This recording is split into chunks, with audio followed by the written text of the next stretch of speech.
The first thing my new roommate did after stepping into the apartment was place a dented cardboard box on the floor, look me straight in the eyes, and say, "Nobody can stand me." He did not smile. He did not explain. He simply stood beneath the pale afternoon sunlight pouring through the living room windows, gripping the strap of an old canvas bag as though he expected me to throw him back into the hallway.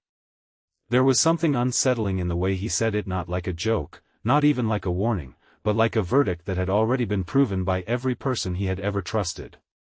Before we continue, please like, comment, share, and subscribe to our channel if you believe in kindness, forgiveness, hope, and second chances, because sometimes one person choosing not to walk away can change the entire direction of another person's life. His name was Callum Mercer, and he was 28 years old, though the exhaustion in his face made him look older.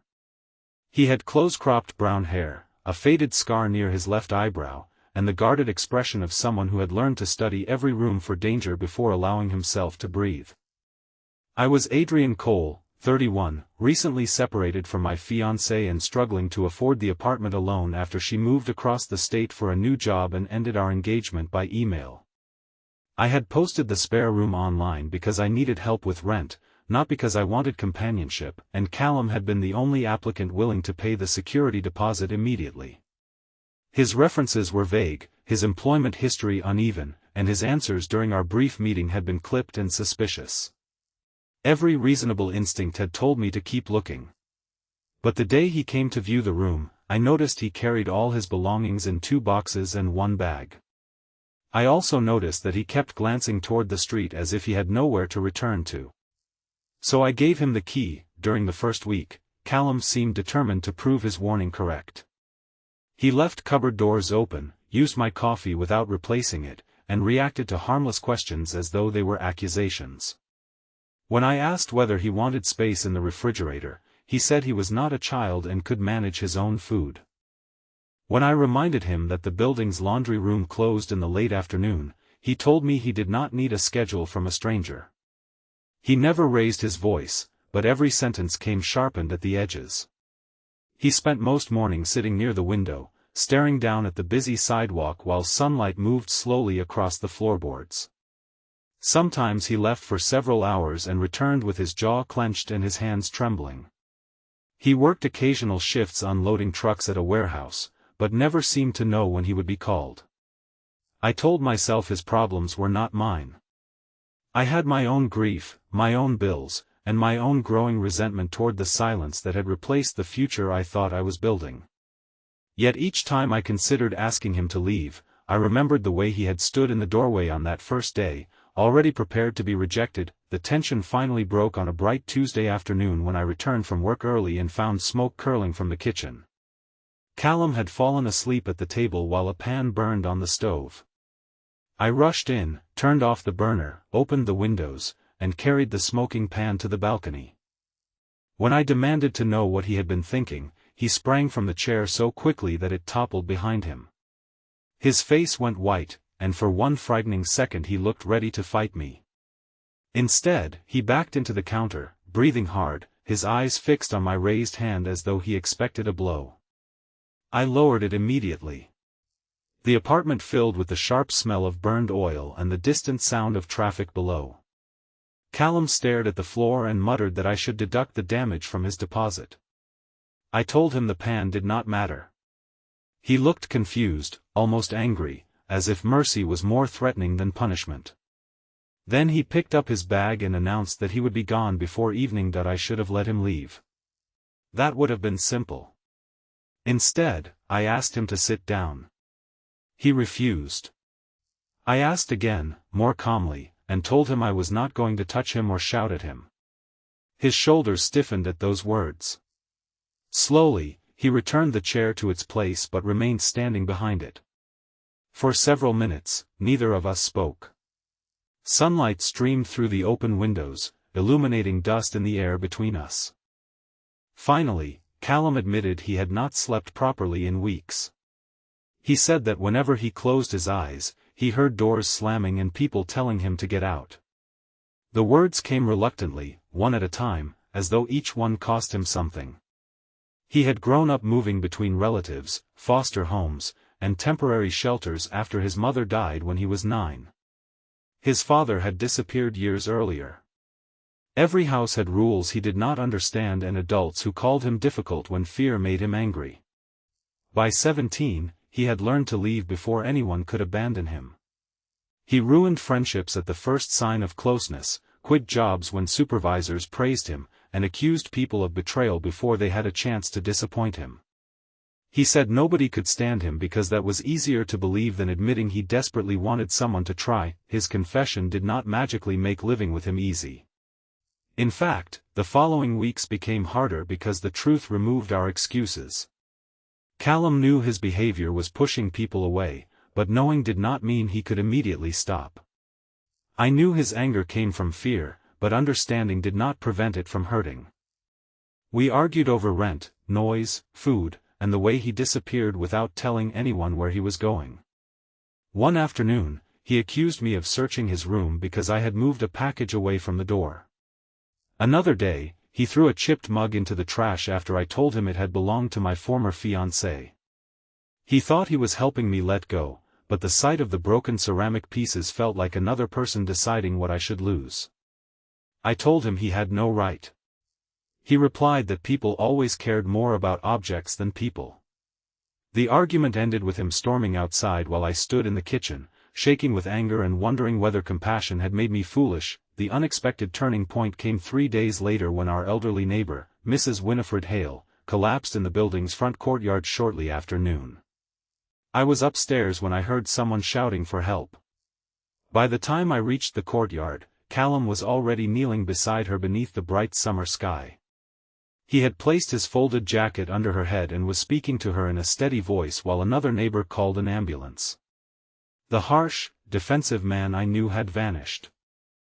In his place was someone patient and focused, holding Mrs. Hale's hand and assuring her she was not alone. He remembered that she had a heart condition because he had once carried her groceries upstairs and noticed her medical bracelet. He told the emergency responders exactly when she had fallen and what she had said before losing consciousness. Later, after the ambulance took her away, Callum sat alone on the courtyard bench, staring at his trembling hands. He admitted that his mother had collapsed in a grocery store when he was a child, and he had frozen because nobody explained what was happening. He had spent years imagining that if he had been braver, she might have lived. I sat beside him in the sunlight and told him that a frightened 9-year-old boy could not have saved an adult from a medical emergency. He shook his head, refusing the kindness. I repeated it. He insisted that he should have done something. I told him he had done something today, and because of him Mrs. Hale had received help quickly. That truth seemed to reach a place inside him that arguments never had. His face crumpled, and he covered it with both hands. He did not cry loudly. He simply folded forward as if he had been carrying the same unbearable weight since childhood and had finally been given permission to set it down. I remained beside him without touching him until he looked up. For the first time since moving in, he apologized without defending himself. He apologized for the mug, the accusations, the burned pan, and every cruel remark he had used to keep me at a distance. I told him an apology mattered, but change would matter more. He nodded and said he did not know how to change. I told him he did not have to know everything that day. He only had to stop running long enough to begin. Mrs. Hale survived, and when she returned home several days later, she asked to see Callum. She thanked him in the courtyard where the afternoon sun warmed the brick walls and potted flowers lined the walkway. She told him the doctors believed the fast response had prevented more serious complications. Callum tried to dismiss what he had done, but she refused to let him. She said people often spend their lives believing the worst thing that happened to them is the only thing that defines them, when sometimes their deepest wound becomes the very reason they know how to help someone else. Her words stayed with him. The next morning, he called a community counseling center he had passed many times but never entered. He also asked the warehouse manager for regular hours instead of assuming the answer would be no. To his surprise, the manager offered him a permanent position because he was one of the most reliable workers they had whenever he actually showed up. The opportunity frightened him so much that he almost declined, but he accepted before fear could make the decision for him. Change came in small, imperfect pieces. Callum began leaving notes when he went out. He replaced the coffee before it ran out. He bought me a new mug, plain blue and inexpensive, and admitted he had chosen it because he did not know what kind I liked. I told him the effort mattered more than the design. He attended counseling twice a week, always returning quiet and drained but gradually less defensive. Some days he still snapped at innocent questions. Some days he apologized within minutes instead of disappearing for hours. He learned to recognize the moment when fear became anger, and I learned not to treat every setback as proof that he would never improve. In return, he noticed the grief I had been hiding behind work and sarcasm. One afternoon, he found me holding the unopened box of wedding invitations I had never thrown away. He did not give advice. He sat across from me and listened while I admitted how humiliated I felt, how abandoned, and how terrified I was that the breakup meant I had wasted years of my life. He told me gently that being left did not mean I had been worthless. Hearing my own lesson return to me made us both smile. Months passed, all of them marked by daylight routines that slowly turned an awkward arrangement into something resembling family. We ate late breakfasts near the windows on weekends. We helped Mrs. Hale tend flowers in the courtyard. Callum began volunteering at a daytime support program for teenagers aging out of foster care, initially setting up chairs and carrying supplies, then gradually speaking with young people who recognized the same guarded anger in him. One boy named Wesley refused to participate in anything and insulted every volunteer who approached him. Callum did not take it personally. He sat nearby and said nothing until Wesley finally asked why he kept coming back. Callum told him that once, someone had stayed when he was doing everything possible to make them leave. The boy did not respond, but the following week he returned and sat beside him. Watching Callum discover that his past could become a bridge instead of a prison changed something in me too. I began to understand that saving someone rarely looks like one dramatic act. More often, it looks like patience repeated until the person begins to believe they are worth the effort. The greatest test came nearly a year after Callum moved in. A letter arrived from his estranged father, a man named Russell Mercer who had disappeared when Callum was 7. Russell had learned through a relative that Callum was living nearby and wanted to meet. The letter contained explanations about addiction, shame, and years spent avoiding responsibility. Callum read it beside the living room window on a clear spring afternoon, then tore it in half and threw it away. Minutes later, he pulled the pieces from the trash and taped them together. For days he swung between rage and longing. He wanted answers, but he feared that seeing his father would reopen every wound he had worked to close. Counseling helped him decide that meeting Russell did not require immediate forgiveness, and forgiveness did not require pretending the damage had never happened. They met in a public park during the afternoon, with me waiting at a distant bench in case Callum needed support. Russell looked older and smaller than the monster Callum had carried in his memory. He apologized without demanding absolution. Callum listened, asked difficult questions, and left before the conversation became overwhelming. He did not forgive his father that day, but he did something just as important. He chose his own boundary instead of running from the entire situation. Several more meetings followed.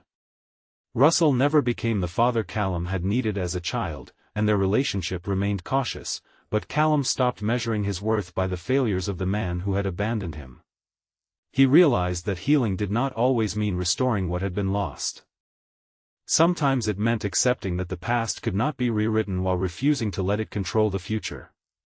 On the first anniversary of Mrs. Hale's collapse, the support center offered Callum a paid position mentoring young adults transitioning out of foster care. He arrived home in the middle of the afternoon holding the offer letter with both hands. His eyes were wet, and his voice shook when he said they believed he could help people. I reminded him that he already had. He looked around the apartment, the same place where he had once stood with 2 boxes, and announced that nobody could stand him, and he laughed softly at the person he used to be. That weekend, we invited Mrs. Hale, Wesley, several volunteers, and even Russell to a small daytime gathering in the courtyard. Sunlight shone through the trees while people shared food, stories, and quiet moments of connection. Callum stood among them, no longer scanning faces for signs of rejection. At one point, Wesley handed him a folded note thanking him for never giving up. Callum read it twice, then looked toward me across the courtyard. Neither of us needed to say what we were thinking. The man who had once believed nobody could stand him had become the person others trusted to remain when life became difficult. His life had not changed because everyone suddenly understood him.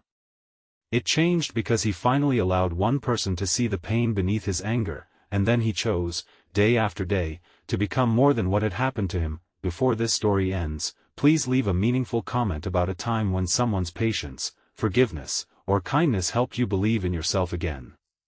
Your words may reach someone who feels impossible to love and remind them that broken trust can be rebuilt, wounded people can grow, and no human being should be reduced to their worst moment. If this story touched your heart, please like this video, leave a meaningful comment, share it with someone who needs hope today, and subscribe to our channel so you never miss another emotional journey. Years later, when I moved into a house of my own, Callum helped carry the final box from the apartment. The afternoon sun filled the empty living room where our unlikely friendship had begun. Before closing the door, he paused in the same place where he had once warned me that nobody could stand him. He looked at the bare floor, the bright windows, and the doorway he had nearly walked back through on his first day. Then he said the sentence he had spent years learning to believe: he had not been impossible to love, he had only been afraid that love would leave. I placed the old apartment key in his palm as a reminder of the door that had stayed open. He closed his fingers around it, smiled through tears, and stepped outside into the daylight, not as the unwanted man he had believed himself to be, but as a friend, a mentor, a son learning to forgive, and a living example that one person's decision to stay can help another person finally choose life.